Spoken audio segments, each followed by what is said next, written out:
Hello, Cape 19. I'm Ken Milne, and we are here by the ocean. And I've got Dr. Louis, otherwise known as the Storyteller, and he was the first plenary session here at Cape 19. Welcome to Cape. My pleasure. Well, it's good to have you here because I learned a few things from your Cape plenary session. Now, for those of you who couldn't attend the plenary because of last night's basketball game, or for whatever reason, I want you to go through some of the highlights, but I'll give you my highlights first. Ready for this? Ready. Now, normally I have 5 things that I want to talk about, but I've been told we need to limit this to 5 minutes. So I'm going to use that as the benchmark, so we've got 5 minutes, but I'm going to say 3 things that were the highlights for me. Here are my 3 highlights from your talk. You met the guy who did the Glasgow Coma Scale. You met Dr. Salter. I don't know whatever happened to Harris. Like, he just sort of got disappeared. You know, and you've worked with Barney. I love you. Well, the important thing to take home from the presentation is that we as emergency physicians have to do a better job taking care of our homeless patients. Just fixing them up and putting them right back onto the street is not good. It's going to be difficult, but it's a population that needs our help.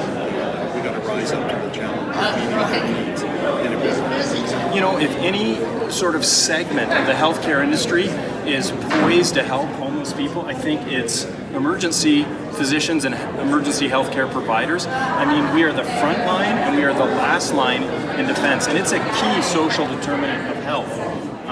Homelessness, I mean, we're talking Maslow's theory of needs. I mean, food, shelter, warmth. They're missing all of these key components. And so how do you expect them to get better? So it's up to us that have the means and the resources and the voice to be the voice for the homeless. It's going to be hard to do. It's not going to be easy. Most of us haven't been trained in building homes or finding real estate or rezoning. But if we're not going to do it, then who is going to? You know, another really interesting part of that is when it comes to homeless people, I do see a lot of humor being used in talking about, oh, they're here for another chicken sandwich or a turkey sandwich.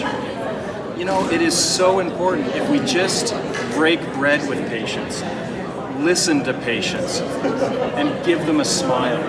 And that could mean the world to them, and maybe that's all they need. And for a lot of patients, that's all I do. I let them sleep so they catch up on their fatigue. I feed them something, I let them shower, give them a fresh set of clothes, and then they say thank you, and then they just go back out to the streets again and represent in a couple of days.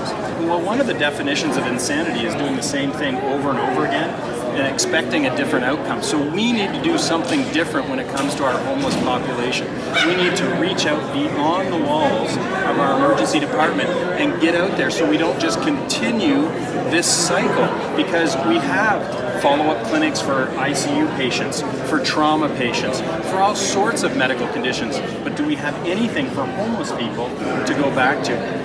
And you got to remember that right now, baby boomers are retiring. And baby boomers have time, experience, money, and connections. And since we started working on this project, we've had no less than 100 people step forward with the connections and resources that we need to make this successful. So, you know, work with baby boomers as they're retiring. They want to do something meaningful.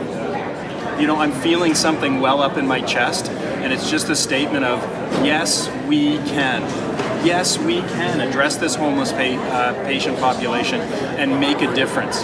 You can do it, Cape 19. You've had the plenary speaker. He's inspired you. He's certainly inspired me. Let's see what we can do. Go Raptors!